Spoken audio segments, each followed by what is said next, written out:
ये फोर्स बच्चे है क्या? Force due to earth rotation.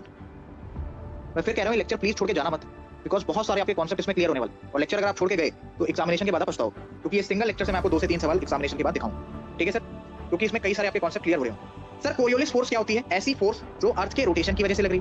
ठीक है, ऐसी फोर्स जो आपके अर्थ की रोटेशन की वजह से लग रही। अब सपोज बच्चे ये आपका विंड का डायरेक्शन है, याद रखना मैं बात कर रहा हूँ नदर्न हेमिस्फीयर। ठीक है, नदर्न हेमिस्फीयर की। सर विंड का डायरेक्शन क्या है? जिस साइड मेरी एरो है, जिस साइड बच्चे मेरी एरो है वही बच्चे आपका विंड का डायरेक्शन है। ठीक है सर, यहाँ पे केस क्या बनेगा? Let me change the colour here, just give me a second. हाँ जी, यहाँ पर केस क्या बनेगा सुनो। अर्थ के रोटेशन के कारण एक फोर्स लगती है जिसकी वजह से जो हवा है उसको सीधा जाना चाहिए, बट क्योंकि ये कंटिन्यूअसली आपका जो अर्थ है वो रोटेट कर रहा है, तो उसके कारण जो फोर्स लगती है उसकी वजह से ये विंड में आपको डिफ्लेक्शन देखने को मिलता है। विंड में बच्चे आपको डिफ्लेक्शन देखने को मिलता है। तो सर याद रखना कोरियोलिस फोर्स करेगी क्या? Wind deflection. Wind deflection. अब आपको सर यही समझना है कि डिफ्लेक्शन होगी कैसे। नदर्न हेमिस्फीयर में याद रखना, नदर्न हेमिस्फीयर में बच्चे आपकी जो कोरियोलिस फोर्स होती है ये हमेशा राइट की तरफ डिफ्लेक्ट करती है। एनएच मतलब नदर्न हेमिस्फीयर, यानी कि बच्चे ये आपका अगर अर्थ है बीच में 0 डिग्री है, ऊपर वाला नॉर्थ हेमिस्फीयर हो गया, नीचे वाला साउथ हेमिस्फीयर हो गया। Simple as that. ठीक है सर, जो बच्चे आपका नदर्न हेमिस्फीयर है उसमें आपकी कोरियोलिस फोर्स राइट की तरफ डिफ्लेक्ट करेगी।